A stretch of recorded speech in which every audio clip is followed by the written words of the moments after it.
Hey there, viewers. What if I told you Princess Diana had one final meeting the night before her death, in a hotel room that doesn't exist anymore? No cameras, no names, just whispers, codes, and a choice she may have refused. This isn't the story we've been told. It's the one that survived. Let's talk about it. Chapter 1. Wrong elevator, right night. My name's Anais, nothing fancy, just Anais. I work nights at the Rivage Paris Hotel. Well, did work. Not the Ritz, not the Georges, just a sleek, too expensive for what it is hotel with more cameras than concierge smiles. My job? Night banquet coordinator. That means floral arrangements, table checklists, and arguing with linen vendors over why the table skirts are always 2 inches short. That night, the night before everything changed, I was halfway through inventory in the kitchen storeroom. My walkie crackled like it always did when someone upstairs got spooked about decor. Anais, can you swap out the lilies in Suite 82? I pressed the mic. It's after midnight. Who's asking for floral changes now? Silence. Then, a crackle. Housekeeping related. They want it done by 1. That wasn't odd, not exactly. We get late requests all the time. Weddings, ambassadors, actors with perfume allergies. But this one didn't sit right. 82 didn't even have fresh arrangements on the docket that night, but okay. I grabbed the spare lilies from cold storage, slipped them into the brass-tipped carrier tray, and took the service elevator near the banquet hall. That one usually pinged all floors. Except tonight. I pressed the button for floor 8. Nothing happened. The panel buzzed once, then blinked out like it needed a moment. Then we started moving. But instead of lighting up 8, it skipped entirely. No numbers lit, just the faint hum of motion. We stopped. The doors creaked open to a quiet corridor I didn't recognize. Carpet was thicker, newer, not the standard maroon diamond pattern the other floors had. This one was navy with pale gold pinstripes. The lights overhead were soft, recessed. I stepped out. The tray wobbled in my hands, but the vase didn't tip. No signage, no floor number, just a long stretch of hallway with one door at the end. Room 414. Now, here's the thing. I'd worked at Rivage 3 years. We had 12 guest floors. Room 414 doesn't exist. Not according to the system, not according to the floor plans. We had 412 and 416, both suites. Nothing in between. I took a few steps forward anyway. Something in the air smelled clean, like mint and linen, but under that, something metallic. Blood isn't the right word. More like wet steel. Halfway down, I stopped. There, poking halfway out from under a hallway runner, was a blue envelope. No name, no seal. Just this soft navy paper, thick and expensive looking, the kind used for old invitations or legal summons. I didn't touch it. I don't know why, just stared. Then came the sound. 3 soft knocks from behind the door at the end of the hall. Then 2 slow, audible breaths. Not mine. I froze. I wasn't supposed to be here. I knew that now. I turned, ready to backtrack. That's when I saw it. On the silver room service tray by the wall, a matchbook. The kind our bar hands out. But this one had 3 tiny pinholes punched in a diagonal line on the back, like someone marked it deliberately. I reached out. Maintenance only. A voice behind me, flat, neutral. I jumped. A man in a plain gray suit stood by the elevator. No name tag, no walkie. He didn't look like security. Too quiet. He gestured with one hand, palm up, like a magician revealing a card. Sorry, I said, instantly shrinking. I was sent up for lilies. Wrong floor, I guess. He didn't answer, just nodded and stepped into the elevator, held the door. He followed. When the doors closed, I looked at the panel. Now it showed every floor, 8 included. Didn't show before, I mumbled, mostly to myself. You pressed the wrong override, he said. There is no override, I replied, too quick. He didn't answer. The elevator reached the real floor 8, opened smoothly. I exited fast, heart rattling. I skipped Suite 82, left the lilies at the staff closet. I needed air. I passed through the rear lobby near valet, planning to bum a cigarette off security. That's when I saw it.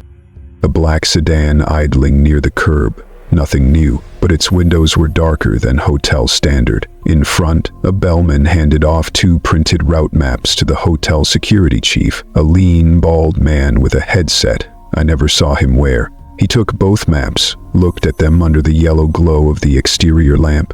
One had a grease mark circled near the Pont de l'Alma underpass. The other marked a detour by the river. I saw his finger pause over the underpass one. He tapped it once. The bellman nodded, like something had been decided. I ducked back in. Later that shift, around 3:15 in the morning, I went to log inventory again. Curious, I checked the guest manifest. Room 414 didn't exist. No such key, no such billing. Not in the system. But I remembered that untouched tea. A week later, during an internal security review, someone leaked stills from our CCTV archive. Grainy, quiet. One showed a teacup left untouched on a table. Room 414. Time-stamped 23:47. Same night. Another showed a blurred outline by the service tray, too small to identify. No matchbook in the shot.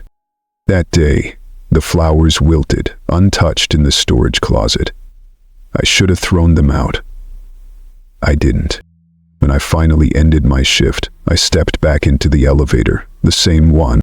It rattled slightly on the descent. I looked down. Caught between the floor and the sliding panel was a tiny piece of metal. I knelt, pried it out. A brooch, silver, shaped like a small bird. A lark, maybe. I slipped it into my apron without thinking. I didn't know then how long that night would echo. I didn't know I'd wake to headlines the next morning. But I should have known the hotel would never be the same again. Because that night, I got a message on my phone. No contact name, just a number I never saved, never gave. It read, "You were seen arranging lilies on a floor we don't service." Chapter 2, The Side Room Nobody Books. I wasn't hired to ask questions. That's the first thing they train you on at the Rivage. You're not there to admire gowns or whisper about room numbers. You're there to remember preferences, clear plates, and above all, keep your mouth shut, especially on night shift. My name's Elodie. I've worked this front desk for 9 years. Most of my shifts run smooth, no drama. A diplomat's jet delayed, a billionaire's mistress swapped out before breakfast. All manageable. But the night they asked me to handle the side room, that was different. That was the night the rules changed. The side room isn't listed on the map. If a guest asks, we say it's under maintenance or reserved for infrastructure works. But it's fully functional. Hardwood floors, velvet drapes, a lamp that hums just slightly when it's switched on. There's no number on the door, just a brass plate with a single embossed crescent moon. It's a room that doesn't want to be remembered. My shift started at 11. I was behind the desk going through the logbook when the head of hotel security and a man I'd never seen before came in together. The new one wore a dark, slim-cut overcoat and carried no visible ID. He looked like a lawyer or one of those diplomatic fixers. They always had that clean, too-tired look. The security chief gave me a nod, then turned to the man beside him. "Please discreet," he said. That man looked at me directly. "If anyone asks about the side room tonight, You say it's under maintenance." "I always do," I replied, my hands already flipping to the right page in the logbook. He placed a single sheet in front of me, a checklist. Fresh linens, no minibar. Stationery removed. Lights dimmed to preset level 3. Mirrors removed or covered. I looked up, puzzled, somehow possessed as I was. I could not possibly read English. There was the worst product. That last one made me pause. "We don't cover mirrors," I said, trying to sound neutral. "You do tonight."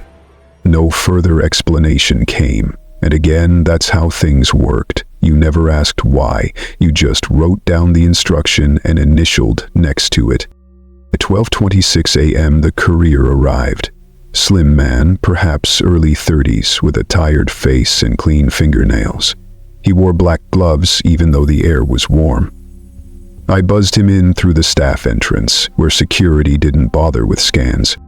He handed me 2 things. One was a blue envelope, identical to the kind I'd seen only once before, in 2012, when a retired president stayed under an alias. That time, the envelope had been sealed with a silver clasp. This one was wax, already broken.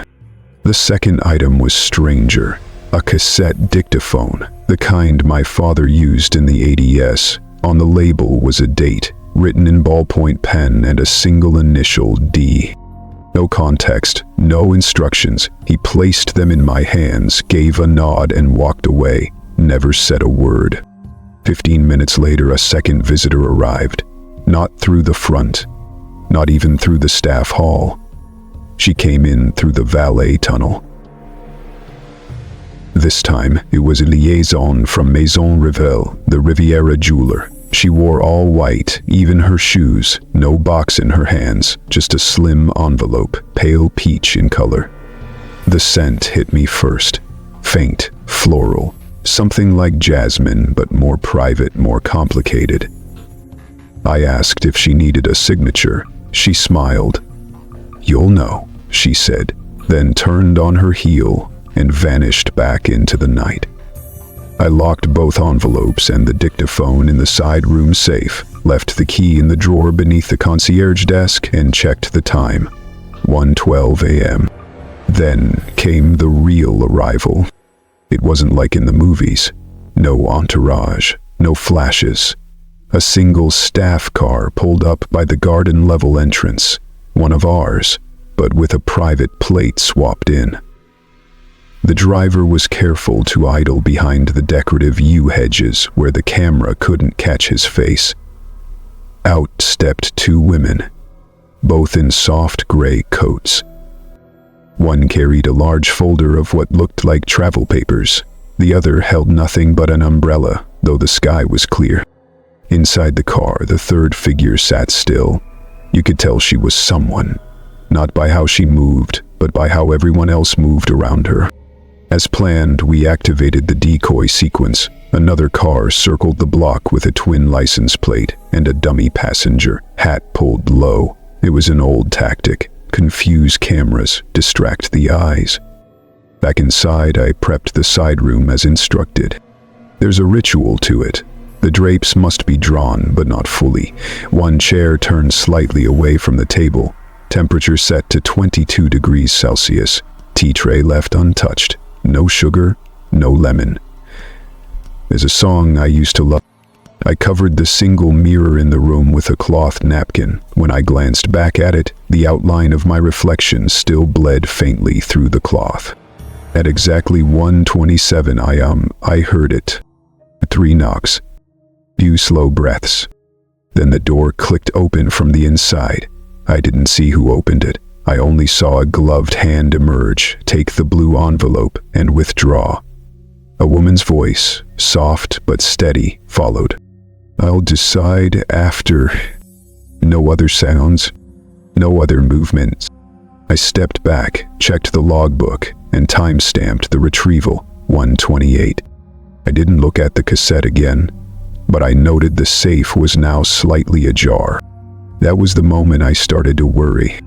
2:04 a.m. a man came to the desk.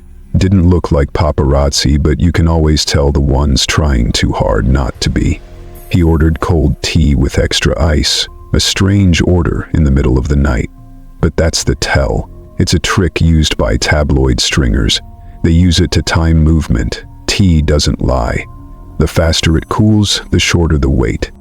He tried to tip me extra, slid a folded 50 across the desk. Just in case anyone interesting walks by, he said with a wink. I refused. We're under maintenance, I said calmly. Nobody books the side room. He laughed, but he laughed. When I stepped away for my break, I logged out of the concierge terminal and left my initials EC221. I went out to the alley for a cigarette, talked with the linen truck driver, asked him about his daughter's recital. Normal stuff. It was only 10 minutes. When I returned, I noticed something off. The desk was untouched, logbook closed, no signs of entry. But when I checked the side room, the safe was open, the dictaphone was gone. Only the cassette case remained, sitting on the table like it had been left there on purpose, and caught in the hinge, just barely visible, was a single red thread, silk maybe, or a loose stitch from a cuff. I didn't touch it. I just stared. And for the first time in 9 years, I forgot what I was trained to do next. Chapter 3. Stringer's last picture. I've been doing this job long enough to know the difference between a photo that sells and a photo that follows you home. Most people think tabloid stringers are just parasites with cameras. Truth is, most of us are just failed something else's. I was supposed to be a photographer for concerts, rock bands, live shows. Instead, I sit in hotel lobbies nursing cold coffee, watching for blinks in curtains and faces behind tinted glass. But that night at the Hotel de Ruisseau was different. That night, the patterns started breaking.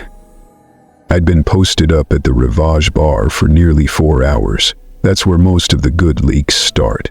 Bartenders talk, bellboys whisper, and assistants on their third vodka tonic forget who's listening. I always sit in the same place, third stool from the left, back to the wall, eyes on the garden side entrance. That night, the bartender slipped me a matchbook before I even ordered. 3 pinholes? That meant switch tables. Something new was happening, and someone didn't want me too close. I moved quietly to a far table, left a €5 tip under my glass like I always do. The matchbook code isn't official, of course. It's just something we stringers made up years ago, passed around like myth. But it works, keeps things tidy. When a matchbook with 3 pinholes lands on your table, it's either a threat or an opportunity. I took it as both. Not long after I moved, I got the first text. One of my juniors had overheard something. A driver, not the usual one, was overheard telling another staffer that she's taping something. No press, not public. That was all I needed to stay sharp.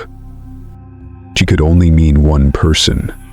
Everyone knew the princess was in Paris, and we all knew the public story was that she was just enjoying a quiet weekend. But quiet weekends don't come with 3-car convoys and side door entries. I stationed my 2 assistants like I always do when things start getting hot. One by the staff elevator that sometimes skips floors, the other near the service exit behind the kitchen where VIPs occasionally vanish through unlit loading docks. I told them both the same thing. No photos unless you see a face. We don't shoot shadows. I ordered another drink and angled my chair to catch a glimpse of the side room hallway. It's not a normal room. Nobody ever books it. Most guests don't even know it exists. But I do, and on nights like this, it always glows a little too brightly under the door. Then it happened. 2 soft breaths, barely audible, the sound of someone collecting themselves before speaking. I leaned forward, careful not to look too interested. "This is nice." "Okay."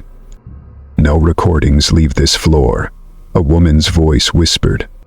I didn't recognize it, but the tone was familiar. Urgent, not scared, like someone rehearsing a lie they weren't used to telling.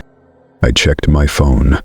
My assistant by the elevator sent a blurry shot. Someone entering room 414, not the princess, but someone wearing a deep blue suit. The flash caught the corner of something metallic, a silver lark brooch just above the collarbone. I zoomed in. It wasn't royal, but it was meaningful. Silver lark pins don't show up by accident. Their signals. 30 minutes later, the Riviera courier entered from the garden gate. She was easy to recognize, same powder blue scarf she always wears, even in summer. I trailed her discreetly as she took the lift to the second floor, where staff lockers and cloakrooms are hidden behind a fake utility door. I didn't follow her in. I'm not stupid. But I waited. She came out 2 minutes later, alone. But her left hand was empty now. I took 2 photos, one of her mid-step, the velvet ring box still visible in the right hand of the woman she passed. I didn't recognize the woman. Plain clothes, hair tied up, no jewelry. She wasn't staff, and she wasn't press. That made her dangerous. Back at my table, a blue envelope was waiting for me, folded, sealed, and untouched. I checked with the bartender. Guy said it's yours. Did leave a name. The envelope was light. Empty, actually. But the inside flap had one thing on it. A stamp that read "Return to sender." Not printed. Stamped. It wasn't a message, it was a warning. I tucked it in my coat and left the bar. Started retracing steps. Chase patterns. That's what I call them. How the big names move when they don't want to be followed. I've tracked enough of them to know when they're improvising and when they're executing a plan. That night, it was a plan. From where the decoy cars had been parked, I mapped the likely routes.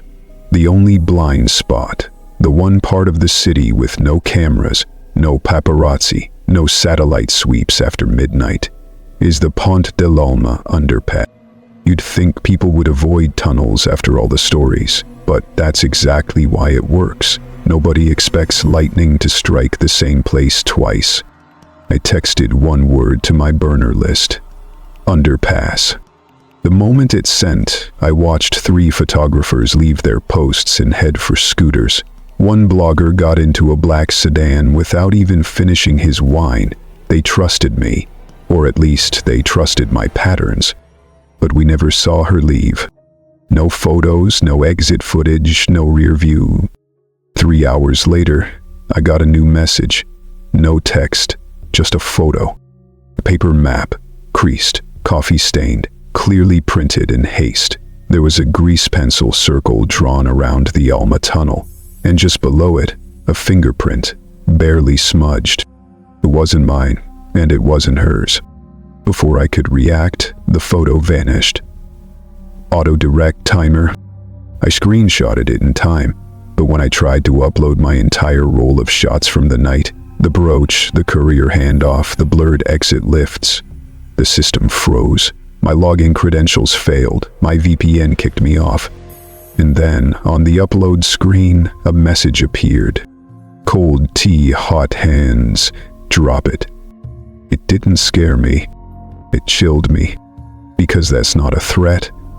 That's an in-joke. Something whispered between fixers and staff. It means, you stayed too long.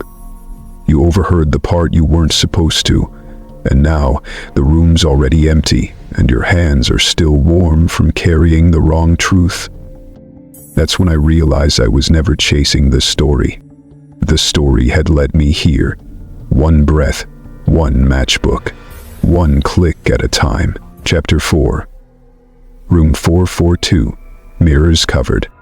I was only asked to cover mirrors once before. That was 2 years ago, when a famous actor checked in with some kind of sleep phobia. Said reflections made him hear things. But that night in room 414, it wasn't about phobias. It was about privacy so complete, even the room couldn't see itself. I was halfway through my shift when the assignment came down. Last-minute change. VIP preference, extremely sensitive. Do it clean and quiet, the head of housekeeping told me, and don't leave anything behind. When I got to the door of 414, the do not disturb sign was already hanging, upside down. That's how I knew someone had been in ahead of me. Security, maybe, or the advance team. I knocked once, paused, then again. When no one answered, I used the master pass and slipped inside. The air was cold. Not cold like the AC had been left on, cold like the windows hadn't been opened in days. The smell was dry, like linen sheets and old envelopes. The first thing I noticed was that every mirror was still exposed. That was my first job. I pulled out the white linen strips we keep for draping and began taping them gently across the glass. One above the minibar, one across the closet door, two on the vanity. I don't know why, but I hummed while I did it. Something quiet, something safe. There were 2 teacups placed on the tray, but only one had been used. I could tell because the second still had that faint blue inside, like it had just come from the dishwasher. The used one had a slight lip stain, barely noticeable unless you bent down. I didn't touch it. The tea bag still sat inside. Chamomile. I read the note scrawled beside it in plain cursive, for nerves. I left it brewing, just the way the request said. On the desk were 3 items. First, 2 folded paper maps, one marked with a dark grease ring over the Alma Tunnel, the other tracing a longer route along the river. Both hand-folded, like someone had been pocketing them and pulling them out again and again. Second, a blue envelope. Heavy. The wax seal had already been broken and it looked torn at the edge, like whoever opened it didn't want to wait for the flap to loosen. Third, a small velvet box, unopened. I didn't touch any of it. Once everything was in place, I stepped back into the hallway.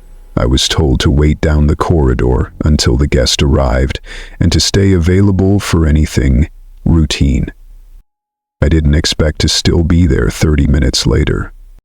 She didn't enter through the main hallway. I heard the small door near the linen closet open instead. Then I saw the shadow of her shoes appear under the room's doorframe. Cream-colored, flat, sensible. The kind you could run in if you had to, but elegant all the same. She didn't knock. She didn't announce herself. She just paused. Then a soft, controlled voice came from behind the door. 2 minutes alone, please? I stayed still, didn't respond out loud, just nodded, even though she couldn't see me. It didn't matter. That voice carried weight. Even asking politely, it didn't feel like a request. I stepped away, halfway down the corridor, back to the service stairwell. And then I heard it. 3 knocks, 2 breaths. Same rhythm we'd all heard rumors about, but none of us believed until then. The door opened. I didn't peek, but I heard a second voice enter. Female, soft but not submissive. She spoke like a tutor. Not a handler, not a friend, someone who explains things for a living, who teaches rules and consequences. There is an arrangement, the tutor voice said. It offers protection, and you keep your causes. The princess's voice answered, quieter than before. Not protection, she said. Permission. I stood still, heart pounding. I wasn't supposed to be listening. But I couldn't move. Not then. Quiet corridors, the tutor said. Blind roads, steeper prices for late refusals. None of it made complete sense, but it wasn't meant for me. It was a conversation made entirely of euphemisms, like 2 people discussing a menu but using words like journey and shade and wait.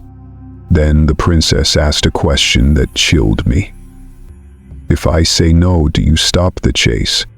A long pause. We stopped noticing, the tutor replied. There was silence. I heard the faintest scrape of something metallic, like a latch being undone, Probably the velvet box being opened, but no footsteps, no shift in the air. Whatever was inside the box, the princess didn't touch it. Then she spoke again. "Give me a minute." There was a pause. Then a door closed softly. A moment later, I heard her voice again, but muffled and distant. She was making a call. I don't know who she spoke to. I couldn't hear words, just the rhythm. Low, emotional, but not frantic. Then a silence. Then footsteps. I pressed myself into the corner by the stairwell as she passed. I didn't see her face, only the back of her hand as it rested against the wall for a brief second, steadying herself. She left with the blue envelope. The box and everything else stayed inside. Later that night, long after my shift was over, I returned. I shouldn't have, but I did. I needed to know. I walked back up to 414. The hallway was quiet again. Normal. But something was wrong. The red thread I had placed earlier, tied around the hinge of the door so I could tell if anyone had entered, was snapped. Inside, the room was tidy, as if nothing had happened. The linen over the mirrors had been removed. The tea had gone cold. And the desk? The silver lark brooch was gone. Or even the box.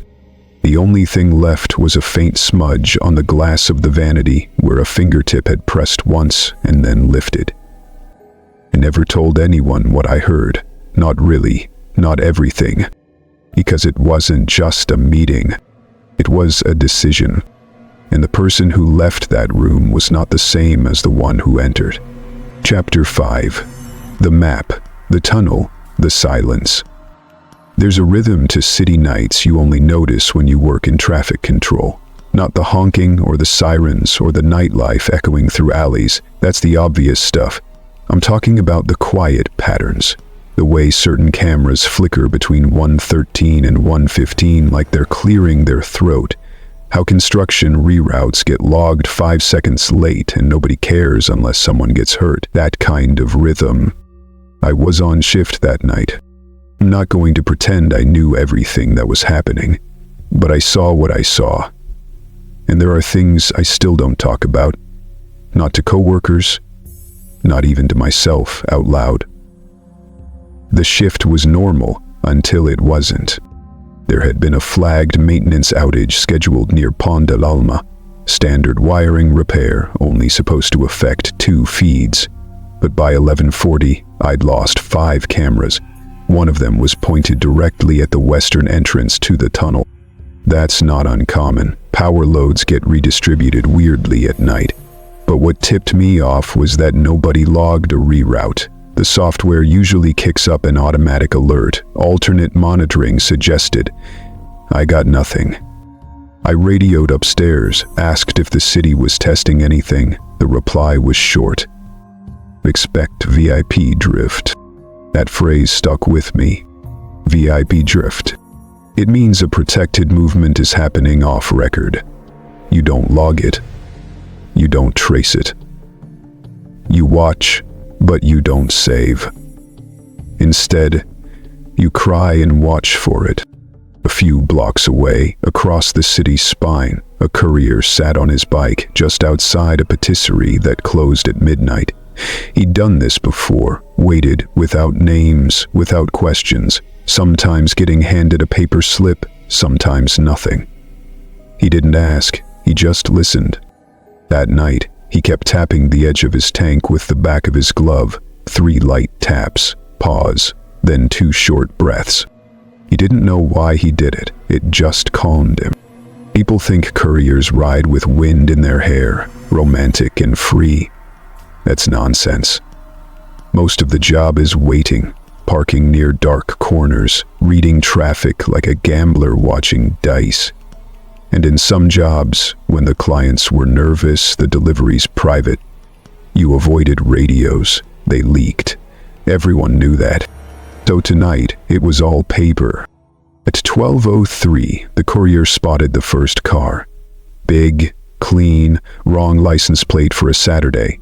It slowed near the underpass, then idled, then reversed and took a turn away from traffic. 30 seconds later, a second car passed, this one smaller, sleek. Behind it, he caught a strange light, like a flash that didn't belong.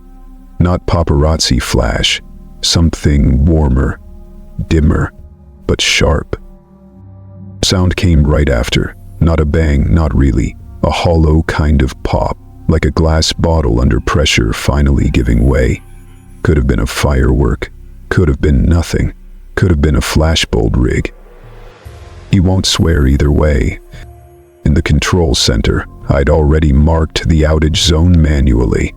I was working around it, trying to reroute visual feeds through parallel cams on a different grid. And that's when I heard it. On an open channel. Switch, switch. Twice. The same voice, calm but firm. Then a full minute of silence. Not white noise, not dead air. Just nothing. When I checked the audio logs later, that minute was gone, completely wiped. Not static, just missing. I tried to log it, the system wouldn't take the entry.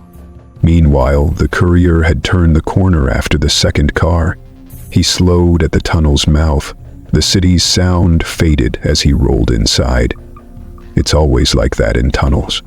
Noise gets swallowed, but this time, it didn't come back. The second he emerged, the night was too quiet. No cross traffic, no late night horns, no heels clacking down the sidewalk. Just stillness, like Paris had paused to breathe. And then, something caught his eye. A flash of paper on a dashboard, visible through a windshield as one car stalled near a side curb. A paper map taped down. Grease circle over the tunnel's midpoint. He remembers the image so clearly, but when he tried to photograph it, his camera, wired to his helmet, blinked red and shut off. When he checked the footage later, the image was corrupt. The frame froze on static lines, then jumped to footage from the night before. Back in the control room, I tried something I wasn't supposed to. I rewound the live cache buffer. We keep about 90 seconds rolling, even when not recording. It's a hack, but sometimes you can catch a frame before it's purged. I paused on a car just before the underpass. In the passenger side dash, barely visible under the glare of a street lamp, was the corner of a folded map. The same kind of grease ring. I tried to save the still. The software glitched, then dumped the file into an unknown temp directory. Never found it again. The next day, I was quiet. So was the courier. We'd both seen enough. There was something in that tunnel that didn't want to be known. Something more than just bad luck and high speed. Something about redirections, vanished detours, and quiet codes exchanged without words. That courier didn't speak to anyone for days, then weeks, then years. Same for me. I took a few printouts, kept a logbook, nothing official, just little notes. Camera 45 offline, map on dash, switch, call, empty audio, grease circle. It wasn't until this year, so many years after, that the courier called me. I didn't know how he got my number. He said he'd seen my name listed in a repair log. That was all he needed. He didn't say much, only one thing. Billy sent me something. He found it under his apartment door. A blue envelope. Empty. Still warm. Like someone had just been holding it. That's when I started talking again. And I'm only telling this now because you're already listening. Chapter 6. The Ledger of Quiet People. I wasn't trying to find anything. That's the part people always get wrong. I was just doing payroll. At a hotel like ours, with guests that smile tight and staff that smile tighter, there are always discrepancies. Over time, that doesn't add up. Hours clocked under codes that haven't been used in years. But most of the time, it's just messy record keeping. People forget to punch out. Supervisors log time under the wrong department. You fix it, you move on. Except, one morning, I noticed something that didn't look like a mistake. There was a name missing. A porter who'd been on shift for 3 years straight, dependable, always took the night watch when nobody else would. He was due for his bonus, so I went looking for his file. Not only was it gone, but his badge number had been marked retired. No resignation letter, no final payout, no pension trigger. He just wasn't there anymore. So I made a note, just for myself, a red mark in the corner of my desk planner. Then I forgot about it, until the next week when I saw it again. This time, a cleaner. Same story. Active 1 week, gone the next. File sealed, access revoked. I started writing them down, one by one. I called it my quiet people list. Not because they were secretive, they weren't. They were just the ones nobody talked about after they were gone. Across town, someone else was doing the same thing. Without knowing it, a laundry supervisor at the small clinic near the underpass. We'd never met, but our lives were starting to tangle. He was in charge of uniforms, scrubs, coats, security jackets. Every item tagged, every return scanned. After that night, the night the tunnel went silent, 2 uniforms came back without tags, logged as unassigned. Both had subtle stains she couldn't place. Not blood, not grease, something metallic smelling. Like wet keys or rusted brass, were grown to see through before you're striping on them. They were sizes she recognized, worn by 2 staffers who hadn't shown up since. She checked their lockers. Cleared. No resignation notes. Just gone. She filed a report. It bounced. No action required. At the hotel, I was seeing memos appear in odd places. Handwritten. Folded into drawers that hadn't been opened in weeks. One said, "Return all keys." Another had a list of room numbers, crossed out in red, except for one left intact. Room 414. That one had a note next to it, set to archive. I looked it up in the system. Room 414 had been officially reclassified as maintenance only. Indefinitely. But I remembered something from earlier that week. A facilities note flagged to payroll by accident. It mentioned ordering new linen specifically for room 414. Delicate fabric, high thread cut. You don't do that for a room you're mothballing. And then, 3 days later, it happened. 3 knocks. I was at home, not near the hotel. My shift had ended early due to a power outage in the lower floors. I was on my couch, eating noodles from a cup, when I heard it. My pride was hurt, but the sounds I heard within my head hit that feeling hard, as if everything, from my wife within me, was unmasked forever. My wife.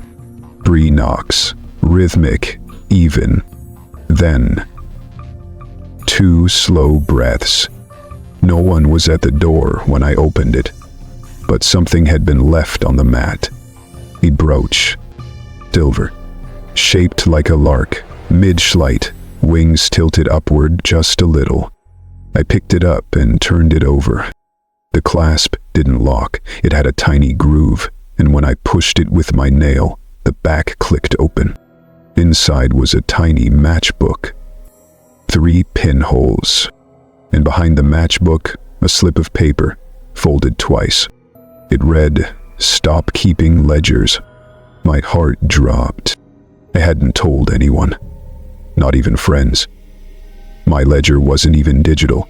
I kept it in a little spiral notebook tucked under my desk calendar.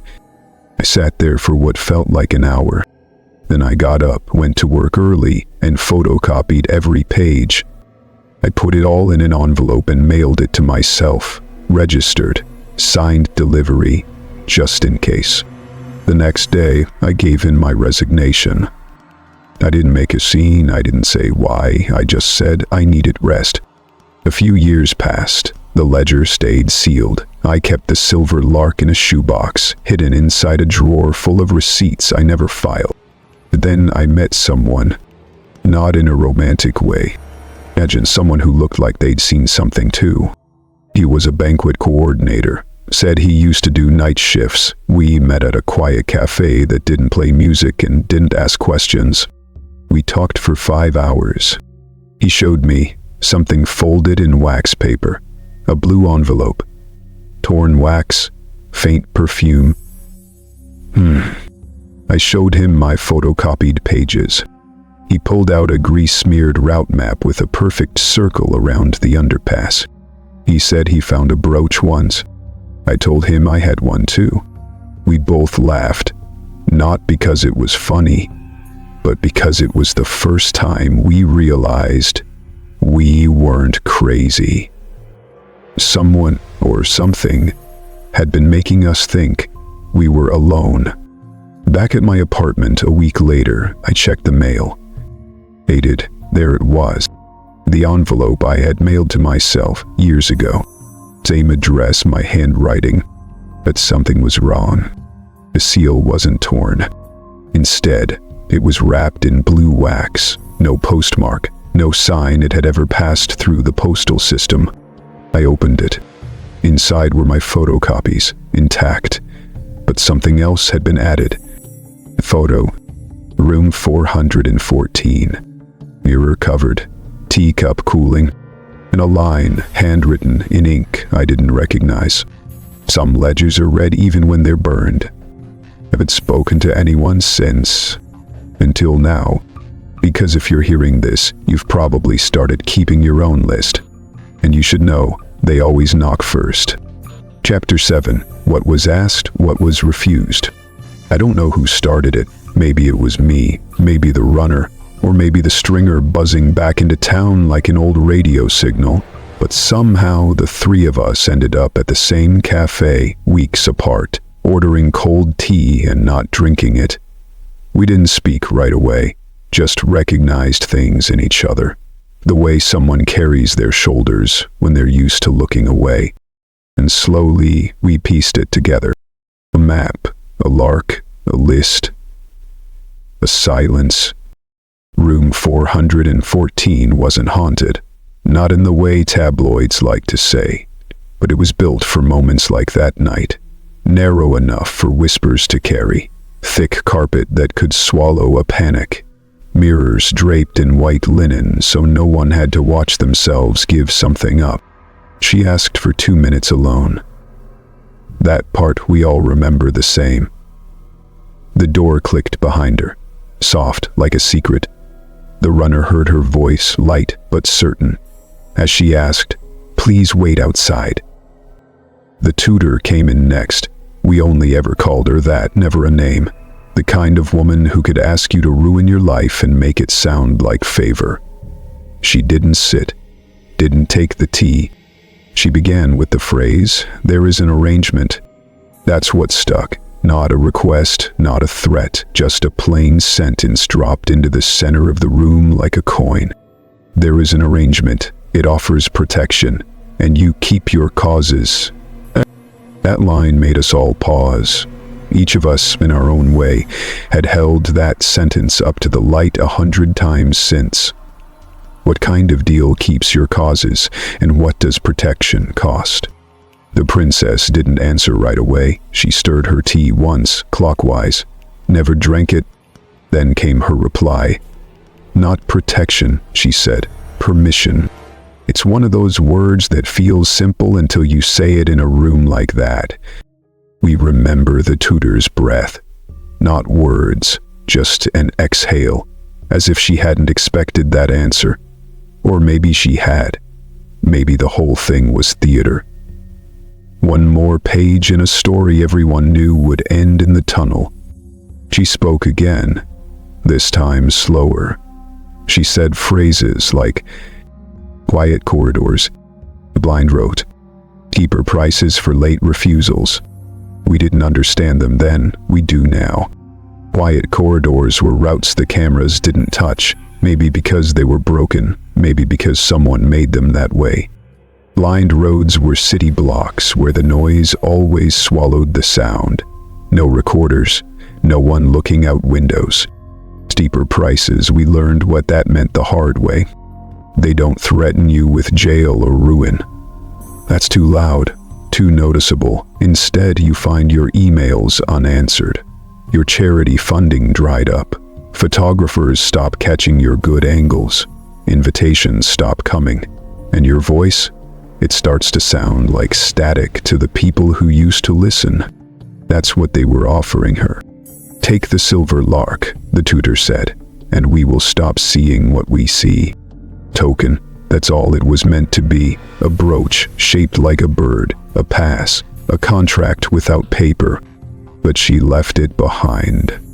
That's how we know she said no. There was one other thing she took, the blue envelope. It had already been opened once, wax torn, seal cracked. Inside, we don't know what she read. None of us ever saw the contents. But we've all imagined a list of dates, maybe. Speeches, places she planned to be, names she planned to say aloud. Or maybe it was just a letter to herself, reminding her why she wouldn't take the trade. She didn't run. That's the part that chills me most. She didn't storm out, didn't shout. She placed the lark brooch on the edge of the desk, aligned so its wings faced east. She said, "I will keep my causes, my people, my voice, and you?" And she paused. "Then you don't chase." The tutor didn't respond, not with words. The princess stood, opened the door, and left. The brooch stayed behind. The route she took later, it wasn't dramatic, just the fastest way through the night, through a blind corridor, through a tunnel that didn't see, no extra cars, no tailing headlights, just a city that forgets in places. And in that silence, something happened. Or didn't happen, or should have happened differently, but none of us claim to know what exactly. The runner remembers the sound of the velvet box sliding open. The concierge remembers the smell of perfume vanishing down the hallway. The string remembers a streetlight that blinked off and didn't come back. We remember details like believers cling to relics, the cool ring left by untouched tea, a scuff on the marble floor that cleaning couldn't erase, pencil pressure on the map, the kind that leaves an imprint even after you erase the line. That's what the system is made of, not men in rooms plotting with cigars, not red lasers and backroom rituals. It's made of polite habits. The kind where someone doesn't ask why you changed the route. The kind where a memo reclassifies a room as maintenance only. The kind where a missing staffer is marked voluntary resignation in payroll. It's a system that teaches you to look the other way, because looking might cost you next month's rent. But this time, we didn't look away. The three of us sat together and built the timeline. Wrote it down, matched the clock ticks to the corridor steps, compared the angle of the photo glint to the hallway light bulbs. We even found a matchbook with 3 pinholes, left behind in a mop bucket. We were ready to speak, to show what little we had, and to say, here is what was asked, and here is what was refused. But just before we published, before we hit send, we each got a message, at the exact same time. No caller ID, no thread history, just 6 words, 3 knocks, 2 breaths, now. And we knew exactly what they meant. Chapter 8, What Survives When Cameras Don't. I still don't know why I went back. It had been years, long enough for the hotel to change managers twice, long enough for the carpets in the side corridors to be redone, for the wallpaper to peel and get replaced, long enough for people to forget what room 414 used to be. Officially, it doesn't exist now. Not on the guest floor plans, not in the booking system, not even in the archive of keycard logs. They struck it out with the kind of quiet efficiency you only see in places that serve the powerful. But I remember it. I remember the scent, like chamomile and old varnish. I remember the curve of the door handle, brass rubbed smooth by too many cautious hands. And I remember the silver lark. I carried it for years, never wore it, kept it in a matchbox inside a drawer at home, wrapped in hotel linen. It wasn't mine. It was never supposed to be. So I went back. One evening, just after the first rain of the season, the lobby smelled like wet umbrellas and perfume samples. I wore the same blazer I wore that night, not out of sentiment, but because I hadn't worn it since. I walked to the front desk. The girl behind it couldn't have been older than 22. She smiled like she meant it and asked if I needed help. I said no. I handed her an envelope with no name. Inside was the silver lark, and my folded copy of the Grease Circle map. The one with pencil indentations no one could explain. The envelope was sealed with a plain paperclip. Just to be held, I told her. Not mailed, not discarded. She nodded, unsure, but she placed it in the hotel safe anyway. Some habits outlive memory. Across the street, the bench waited. The same bench from years ago, painted over, but still creaky on the right side. The concierge was already sitting there, the former one. She didn't wear the uniform anymore. She looked smaller than I remembered, or maybe just tired. A few minutes later, the clerk arrived too, from HR, from payroll, from the quiet ledger. We didn't hug, we didn't shake hands, just nodded, like people who've been waiting for the same storm to pass. Each of us brought something. The clerk held a maintenance slip, yellowed, handwritten, time-stamped. It listed room 414 as active use for the night of August 31st.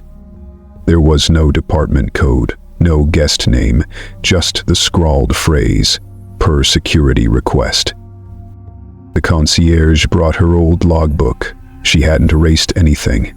There it was, clear as day. A note written in her hand, cover all mirrors, room 414, side room maintenance, locked. She never asked what it meant. It wasn't her job to ask. I brought the map again, this time a copy, not the original. The same grease circle over the tunnel. No annotations, no initials, just a pressure imprint on the edge where someone once held it too tight. And then there was the blue envelope. It was the runner's, technically. Or maybe the stringer's. It had made the rounds. No contents left inside. Just the residue of wax and a scent no one could quite place anymore. They searched in silence, with Joy taking the front. As she studied the white we laid them out on the bench like old friends. No headlines, no interviews, just 4 artifacts. Proof of use, proof of instruction, proof of planning, proof of warning. We didn't accuse anyone. None of us spoke a single name. The story wasn't about who gave the order. It was about how cities forget on command.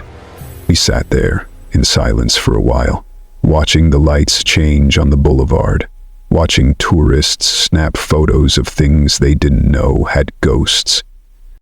At one point, someone walked behind the bench. Slow steps, not rushed.